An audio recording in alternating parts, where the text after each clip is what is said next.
Hello दोस्तों, स्वागत है आपका अपना YouTube channel MTA GK quiz. और आज के इस वीडियो में हम लोग देखेंगे रीजनिंग के पार्ट 19। अगर आप लोग इससे पहले के पार्ट नहीं देखे हैं तो आप लोग उस वीडियो को जरूर देखें, क्योंकि मैं आप लोगों के लिए डेली टॉप 20 क्वेश्चन लाता हूं जो आगामी एग्जाम के लिए बहुत ही उपयोगी होने वाला।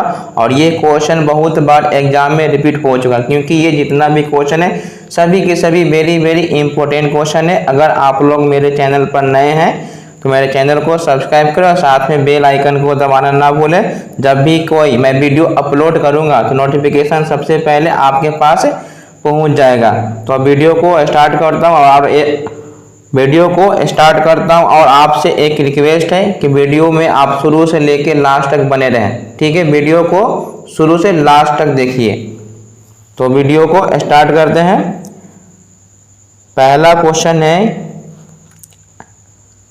यदि किसी विशेष कूट भाषा में 7 को इतना लिखा जाता है और 10 को इतना लिखा जाता है तो 13 को कोड किस तरह से लिखना है। जैसे वो 7 लिखा हुआ है ना, पहले 7 लिखा हुआ है SEVEN 7, तो 7 का मतलब 7 होता है। तो इसी 7 को ये घटते हुए लिख दिया, 7 6 5 4 3 2 1, ये घटते हुए लिख दिया।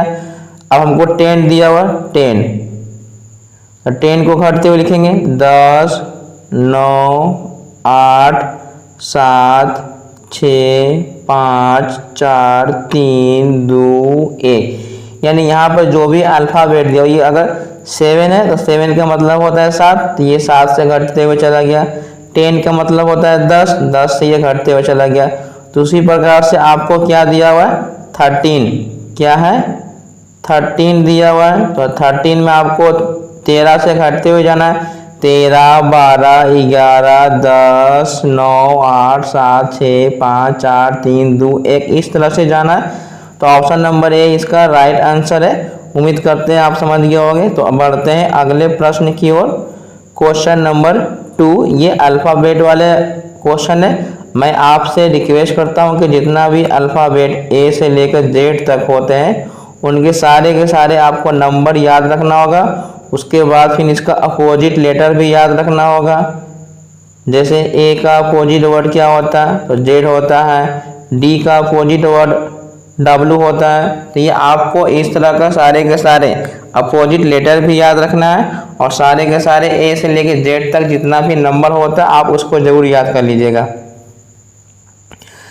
इसमें आपको C बराबर 24 दिया हुआ है, I बराबर 46 दिया हुआ है।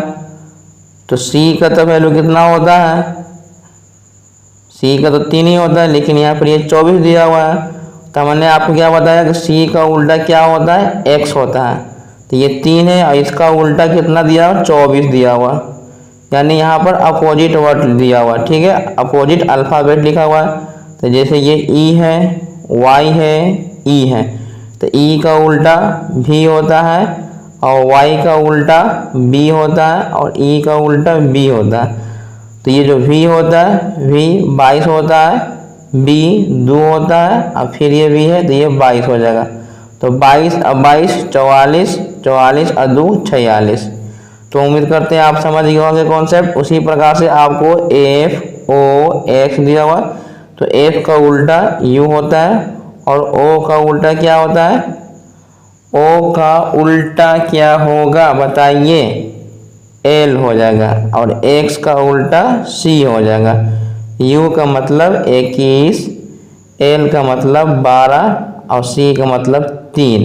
तो जोड़ देंगे 3 2 5 1 6 2 1 3, टोटल 36 आ गया। ऑप्शन नंबर ए इसका राइट आंसर है। उम्मीद करते हैं आप समझ गए होंगे।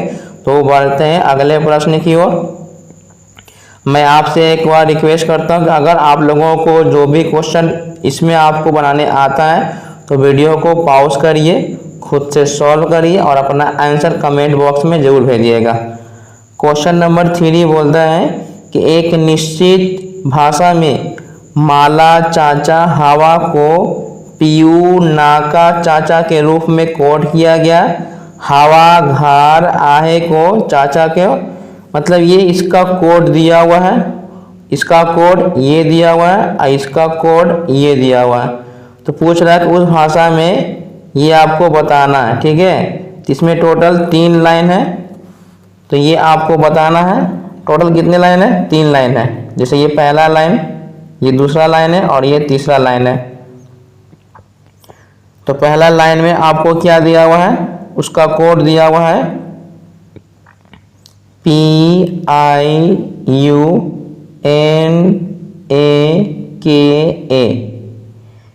उसके बाद चाचा CHACHA, चाचा। ये पहला नंबर पर हो गया। दूसरा नंबर पर आपको क्या दिया हुआ है? चाचा CHAHA, चाहा, काडू, आस्ट्रो। ये दूसरा लाइन पे हो गया। अब आपको तीसरा लाइन में लिख लेना है। जितना लाइन है वो आपको बस लिख लेना है। तीसरा है PIUSHAKLO,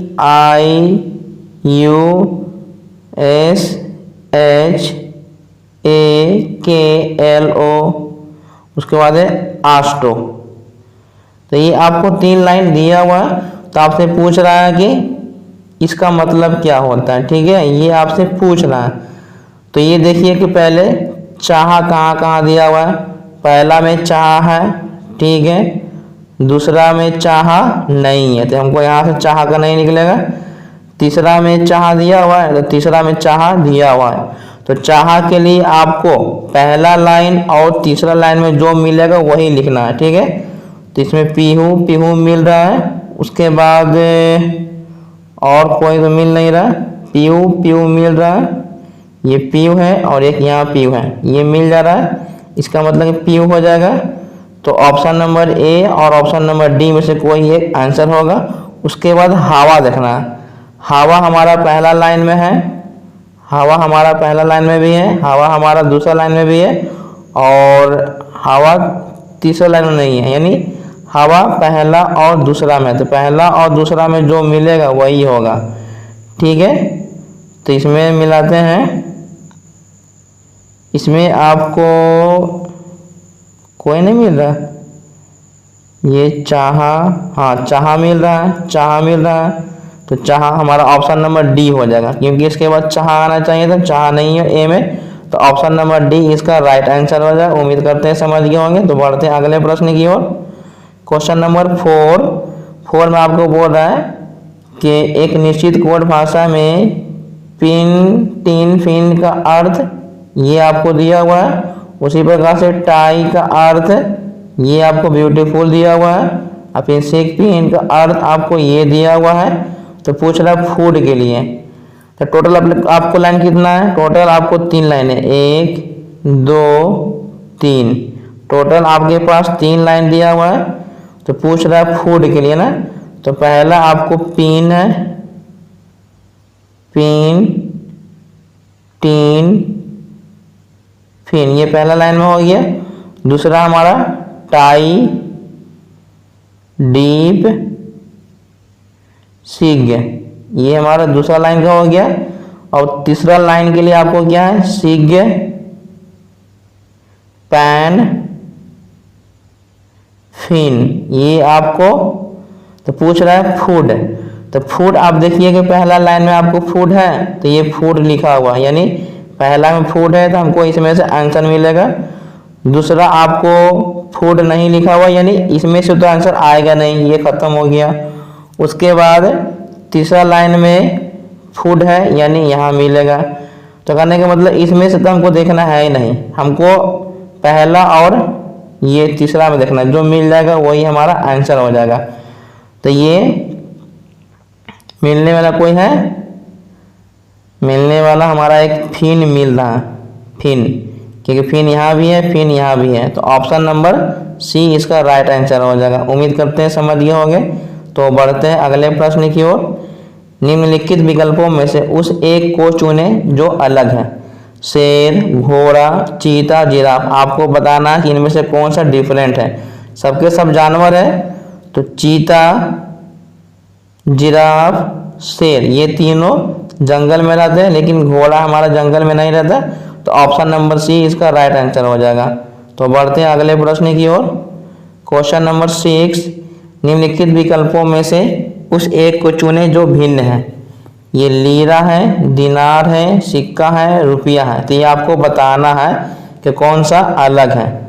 तो एक चीज़ याद रखिएगा, लीरा जो कि तुर्की का करेंसी है, दिनार कतर का और रुपया भारत का है, और सिक्का कहीं का भी ये करेंसी नहीं होता है। तो ऑप्शन नंबर सी इसका राइट आंसर हो जाएगा।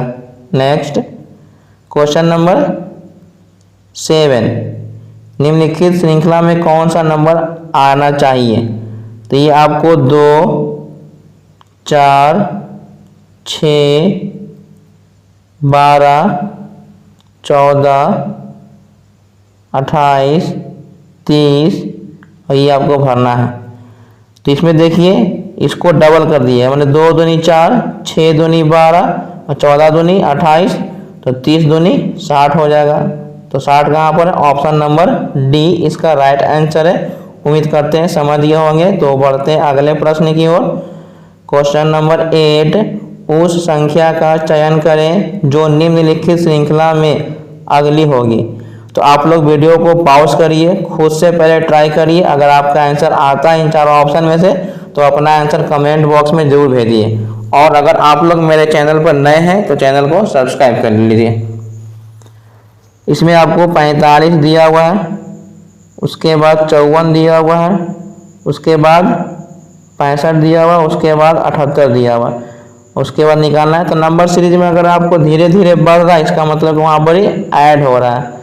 तो 14 में से 5 गया 9, यहाँ पे 9 बढ़ा है, यहाँ पर 11 बढ़ा हुआ है, यहाँ पर 13 बढ़ा हुआ है। अब इसमें 15 हम जोड़ देंगे तो 8 5 13, 7 1 8, 1 9, 93। ऑप्शन नंबर ए इसका राइट आंसर है। उम्मीद करते हैं समझ गए होंगे। तो बढ़ते हैं अगले प्रश्न की ओर। क्वेश्चन नंबर 9, मान लें कि निम्न चित्रों में से प्रत्येक में संख्याएं एक समान पैटर्न का अनुसरण करती है। तो उस विकल्प का चयन करें जो चित्र सी में दिए गए प्रश्न ची को बदल सकता है। तो ये आपको दिया हुआ है, एक ये बॉक्स है, एक ये है और एक ये है। तो ये आपको बताना है कि किस तरह से ये पैटर्न फॉलो कर रहा है। तो देखिए यहाँ पर ये 12 में अगर इसको भाग देते हैं, अगर हम इसको भाग देते हैं 84 में, अगर हम भाग दे देते हैं 12 से तो ये 7 आ जाएगा। लेकिन यहाँ पर हमको ये 14 लाना है, तब 7 में 2 से गुना करेंगे तो 7 दूनी 14 आ जाता है। तो हम चेक करते हैं इसी प्रकार से हम अगर हम 9 से भाग देंगे तो 9 9 81 9 और 2 से गुना करेंगे तो 18 सही है। तो 11 में 88 से भाग देंगे तो 8 आ जाएगा, इसमें 2 से गुना करेंगे तो 16 आ जाएगा। तो 16 ऑप्शन नंबर डी इसका राइट आंसर है। नेक्स्ट क्वेश्चन नंबर 10, निम्न में से किस वर्ष का कैलेंडर वर्ष 2008 के कैलेंडर के समान होगा। तो मैं पिछले वीडियो में आप लोगों को कॉन्सेप्ट बताया था कि कौन से वर्ष के समान होगा। तो इसमें 2 वर्ष होते हैं, एक होते हैं लीप ईयर वाले, एक होते हैं लीप ईयर। जो वर्ष अगर लीप ईयर होता है तो लीप ईयर पहले चेक करने के लिए हम उसमें 4 से डिवाइड देंगे। अगर डिवाइड देने के बाद अगर 0 से एसपल बचता है तो वो आपका लीप ईयर हो जाएगा। ठीक है, तो लीप ईयर जब भी होगा तो वो कब सेम होगा, तो वो 28 वर्ष बाद सेम होगा। कोई भी अगर लीप ईयर होगा तो उसमें अगर हम 28 साल जोड़ देंगे तो वो कैलेंडर फिर से सेम रिपीट हो जाएगा। ये हो गया लीप ईयर के लिए। अब हम बात करते हैं non leap year. Non leap year का मतलब साधारण वर्ष। इसको हम या तो 6 वर्ष जोड़ेंगे या तो हम 11 वर्ष जोड़ेंगे। ये दोनों में से कोई एक कंडीशन फॉलो करेगा, ऑप्शन में रहेगा। ऑप्शन में जो मिलेगा आपको उसको रंग देना है। नॉन लीप ईयर यानी साधारण वर्ष, ये हमारा साधारण वर्ष है। तो साधारण वर्ष में याद रखिएगा 2 कंडीशन होता है, या तो 6 वर्ष होगा या तो 11 वर्ष होगा। लेकिन अगर लीप ईयर रहेगा तो हमेशा 28 वर्ष जोड़ेंगे तो वो कैलेंडर रिपीट कर जाएगा। इसमें क्या लिखा हुआ, वर्ष 2008 लिखा हुआ। तो पहले तो हमको चेक करना है इसमें कि ये हमारा लीप ईयर है कि नहीं। तो लास्ट के 2 डिजिट लेंगे, लास्ट का 2 डिजिट देंगे और इसमें 4 से डिवाइड देंगे, ये कटने वाला, इसका मतलब कि ये हमारा लीप ईयर है। तो हमने क्या बताया था कि लीप ईयर जब भी रहेगा उसको में आपको बस 28 वर्ष जोड़ देना। 8 8 16 2 1 3 0 2 2036 ऑप्शन नंबर बी इसका राइट आंसर है। उम्मीद करते हैं आप समझ गए होंगे। जो लीप ईयर रहेगा उसमें आपको 28 साल जोड़ना है, जो लीप ईयर नहीं रहेगा वो ऑप्शन के हिसाब से या तो 6 वर्ष बाद रिपीट करेगा या तो 11 वर्ष बाद रिपीट करते हैं। तो बढ़ते हैं अगले प्रश्न की ओर। क्वेश्चन नंबर 11, 5 फरवरी 2018 को सोमवार था, तो नीचे दिए गए वर्षों में से किस वर्ष 5 फरवरी को पुनः सोमवार होगा, यानी 2018 का कैलेंडर कब फिर से रिपीट करेगा। तो पहले तो हम चेक करेंगे ये लीप ईयर है कि नहीं है। लास्ट का 2 डिजिट हमेशा 4 से भाग देंगे, तो 4 चौके 16, ये नहीं कटने वाला, इसका मतलब है कि ये लीप ईयर नहीं है, साधारण वर्ष है। तो साधारण वर्ष में आपको या तो 6 वर्ष जोड़ना होगा या तो 11 वर्ष जोड़ेंगे। तो हम पहले चेक करेंगे ये वाला, 18 में 6 जोड़ेंगे तो 2024 आ जाएगा। अगर ऑप्शन में होगा तो राइट आंसर हो जाएगा। तो ऑप्शन नंबर डी इसका राइट आंसर है। नेक्स्ट क्वेश्चन नंबर 12, मार्च 2005 में शुक्रवार किन किन तिथियों को था। तो ये आपको निकालना है। तो इस तरह का जब भी क्वेश्चन दिया रहेगा तो आपको क्या करना है, कोई भी एक डेट उठा लेंगे। इसमें कोई भी डेट उठाने का मन है आप उठा सकते हैं, 3 तारीख 4 तारीख 5 तारीख। अगर आपको कुछ नहीं पता तो आप क्या कर लीजिएगा, 1 मार्च उठा लीजिएगा, 1 मार्च 2005 ये आपको उठा लेना है। यानी हम 1 तारीख के ले लिए तो हमको 1 मार्च वाला बैठाना है। तो पहले हमारा 1 तारीख हो गया। मार्च के लिए कोड क्या होगा, तो कोड होता है 144, ये मार्च के लिए यानी 4 105 हो जाएगा। ये इसमें भाग देंगे, 4 दूनी 8, यहाँ से 2 निकलेगा, 4 छक्का 24 और इसमें 7 से भाग देंगे तो 26, यानी 7 से भाग 7 21, तो यहाँ पर ही 5 शेषफल बचेगा, 5 और 4 9, 9 1 10, इसमें 10 जोड़ देंगे तो ये हो जाएगा 115। और 115 में अगर हम 7 से भाग देते हैं तो 7 दूनी 14, एक बार में लगेगा 7, यहाँ से निकलेगा 4 और 5, 7 छक्का 42, तो शेषफल बचेगा 3। तो शेषफल 3 बचने वाले को क्या बोलते हैं, 1 होता है संडे, 2 होता है मंडे और 3 होता है ट्यूसडे। यानी कहने का मतलब 1 तारीख को यानी 1 मार्च को हमारा क्या था, ट्यूसडे यानी मंगल था। 1 तारीख को क्या था, मंगल। तो पूछ रहा शुक्रवार किस तारीख का था, तो मंगल में कितना जोड़ेंगे, बुध बृहस्पति शुक्र, यानी इसमें अगर हम 3 दिन जोड़ देंगे तो ये हमको शुक्रवार आ जाएगा। इसका मतलब 4 तारीख को शुक्रवार था। कितने तारीख को, 4 तारीख को। तो 4 में फिर 7 जोड़ेंगे, 4 7 11, 11 7 18, 18 7 25, ऑप्शन नंबर ए हो जाएगा। ठीक, हमको मालूम चल गया कि 4 तारीख को 1 तारीख को मंगल है, हमको शुक्रवार लाना है, तो 3 दिन ऐड करेंगे, तो 1 में 3 ऐड किए तो 4 तारीख हो गया। और 4 तारीख को शुक्रवार होगा तो हम जब भी किसी डे में 7 दिन जोड़ेंगे तो वो रिपीट कर जाएगा। तो 4 7 11, 11 7 18, 18 7 25। तो उम्मीद करते हैं समझ गए होंगे। तो बढ़ते हैं अगले प्रश्न की ओर। क्वेश्चन नंबर 13, 1 जनवरी 2018 को सोमवार था, तो इनमें से किस वर्ष में नए वर्ष की शुरुआत सोमवार को होगी। तो ये आपको 2018 दिया हुआ है। तो पहले आपको लीप ईयर चेक करने के लिए हमने क्या बताया है कि लास्ट के 2 डिजिट को हम 4 से डिवाइड करेंगे। तो अगर कट जाता है तो वो लीप ईयर है, नहीं कटता है तो वो है साधारण वर्ष। तो ये नहीं कटने वाला है। तो जो नहीं कटने वाला होता है यानी साधारण वर्ष होता है, या तो वो 6 वर्ष के बाद होगा या तो फिर ये 11 वर्ष के बाद होगा। तो पहले 6 करेंगे, 18 6 24, तो ऑप्शन नंबर ए इसका राइट आंसर है। नेक्स्ट क्वेश्चन नंबर 14, उपरोक्त आकृति का जल प्रतिबिंब निम्नलिखित में से क्या होगा। तो जल प्रतिबिंब में मैं हर एक वीडियो में बोलता हूँ कि जल प्रतिबिंब में क्या होता है कि ऊपर वाले वस्तु नीचे आ जाते हैं और नीचे वाले वस्तु ऊपर चले जाते हैं। तो इसमें देखिए ये जो एरो है, ये एरो नीचे आना चाहिए, डबल एरो है तो ये हमारा हो जाएगा, ये नहीं होगा, ये भी नहीं होगा, ये भी नहीं होगा, ठीक है। तो ये हमारा बॉक्स नंबर ए वाला कहाँ है, तो ऑप्शन नंबर बी इसका राइट आंसर है। नेक्स्ट, उपरोक्त आकृति का जल प्रतिबिंब ज्ञात करना है। तो जल प्रतिबिंब का मतलब क्या होता है, ऊपर वाला वस्तु नीचे आ जाएगा। तो देखिए नीचे हमारा ट्राइंगल है, ऊपर हमारा सर्किल है। तो सर्किल, आइए देखिएगा ये जो बॉक्स है ये राइट साइड है तो राइट में ही रहना चाहिए। तो ये तो बायां साइड आ गया तो ये हो नहीं सकता। उसके बाद देखिएगा ये सर्किल का मुंह जो है नीचे में ऊपर जाएगा तो वो ऊपर हो जाएगा। ये सर्किल, इसमें ये ट्रायंगल नीचे है तो नीचे तो हो नहीं सकता। इसमें देखिए ट्रायंगल का मुंह नीचे है तो ये भी नहीं हो सकता, ट्रायंगल का मुंह ऊपर होना चाहिए। तो ऑप्शन नंबर सी इसका राइट आंसर है। नेक्स्ट, निम्नलिखित आकृति के लिए दर्पण छवि बताना। अब दर्पण में क्या होता है, दर्पण का कॉन्सेप्ट थोड़ा अलग है। ये क्या होता है, ये राइट वाले वस्तु लेफ्ट में चले जाते हैं, ठीक है। लेकिन ध्यान दीजिएगा दर्पण किस तरफ रखा गया है। तो दर्पण हमारा यहाँ रखा गया, यानी ये ऐसे अगर नीचे रखा गया है तो ये जल प्रतिबिंब की तरह ही होगा। तो ये जो फूल है हमारा ये ऊपर चला जाएगा, तो ये और ये होगा, ये फूल जो नीचे बना हुआ है ये ऊपर चला जाएगा। तो ये सही है और ये नीचे ये भी सही है, ये तो होगा नहीं, ये होगा नहीं।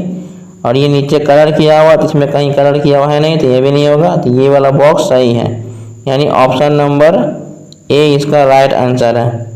नेक्स्ट, क्वेश्चन नंबर 17, कथन और निष्कर्ष है। तो कथन और निष्कर्ष हमेशा कथन के हिसाब से लिया जाता है, चाहे वो पूर्व अवधारणा क्यों ना हो। कथन है, इन दिनों मोबाइल फ़ोन के बिना जीवन बहुत कठिन हो गया है। तो निष्कर्ष, मोबाइल सब्सक्राइबरों की कुल संख्या बढ़ रही है। तो सब्सक्राइबर की संख्या बढ़ रही है, घट रही, इससे मतलब नहीं है, इसमें नहीं बढ़, ये गलत हो गया। मोबाइल जीवन का अभिन्न अंग हो गया है, क्योंकि कथन ने बोला है कि मोबाइल फ़ोन के बिना जीवन बहुत कठिन हो गया, इसका मतलब कि ये ऑप्शन सही है। तो केवल 2 सही है, तो ऑप्शन नंबर डी इसका राइट आंसर है। नेक्स्ट, क्वेश्चन नंबर 18, इसको बताने से पहले मैं आपसे रिक्वेस्ट करता हूं कि अगर आप लोग मेरे चैनल पर नए हैं तो चैनल को सब्सक्राइब करें और वीडियो को शुरू से लास्ट तक देखिएगा। क्वेश्चन नंबर 18 में क्या है, धन हमारे जीवन में महत्वपूर्ण भूमिका निभाता है। कथन बोल रहा है धन हमारे जीवन में महत्वपूर्ण भूमिका निभाता है। अब निष्कर्ष है, गरीब कभी अमीर नहीं बन सकता, ये ऐसा कहीं नहीं बोला गया। उसके बाद सभी अमीर लोग राजनीति में हिस्सा लेते हैं, तो इसमें भी कहीं कोई निष्कर्ष इसमें नहीं बोला गया कि अमीर लोग हिस्सा लेते हैं कि नहीं लेते हैं, तो कोई सही नहीं है। इसका मतलब ऑप्शन नंबर डी, ना निष्कर्ष 1 और ना ही 2 पालन करता है। तो उम्मीद करते हैं समझ गए होंगे। तो बढ़ते हैं अगले प्रश्न की ओर। क्वेश्चन नंबर 19, ये आपको कथन और निष्कर्ष दिया हुआ है, इसको आपको वेन डायग्राम के माध्यम से बनाना है। और मैं हर एक वीडियो में आपको कॉन्सेप्ट बताता हूँ, मैं यहाँ भी बताऊँगा, हर एक वीडियो में आपको कॉन्सेप्ट बताऊँगा। क्यों बताऊँगा, क्योंकि कोई भी अगर नया स्टूडेंट देखेगा तो उसको आसानी से समझने में कोई दिक्कत नहीं होगा। तो पहला कॉन्सेप्ट आता है सभी। सभी का कॉन्सेप्ट क्या होता है वेन डायग्राम में सभी के लिए, कि एक छोटा सा सर्किल होगा जो बड़े सर्किल के अंदर आ जाएगा, तो ये हो जाएगा सभी के लिए। उम्मीद करते इतना समझ गए होंगे। अब आपको पढ़ना है कुछ कुछ समझना है, कुछ के लिए क्या होता है कॉन्सेप्ट, इसमें 2 सर्किल होगा और दोनों सर्किल एक दूसरे को काट देगा, तो ये हो गया कुछ वाला। उम्मीद करते हैं समझ गए होंगे। अब तीसरा कॉन्सेप्ट है कोई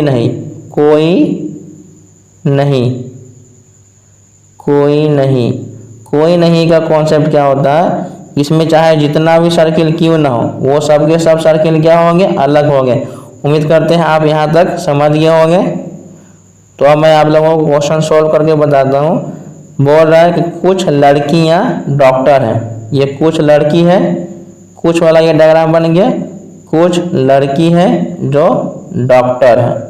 उसके बाद बोला है कि सभी डॉक्टर्स बहनें हैं। तो डॉक्टर सभी बहनें हैं तो ये ऐसे आएगा, सभी डॉक्टर्स बहनें हैं।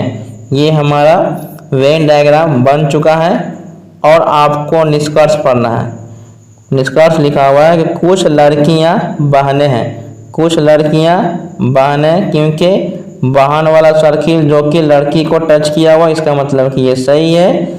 सभी बहनें लड़कियां, और जितना भी बहन है वो लड़की नहीं हो सकता, क्योंकि बहन बड़ा है लड़की छोटा है। तो ये हमारा निष्कर्ष गलत है। तो केवल एक निष्कर्ष हमारा सही है, ऑप्शन नंबर सी इसका राइट आंसर है। तो अब मैं बढ़ते हैं अगले प्रश्न की ओर। और इस वीडियो का ये लास्ट क्वेश्चन है 20, क्योंकि मैं हमेशा टॉप 20 क्वेश्चन लाता हूँ। तो ये वीडियो का लास्ट क्वेश्चन 20 है। तो क्वेश्चन नंबर 20 में वो भी कथन वाला है।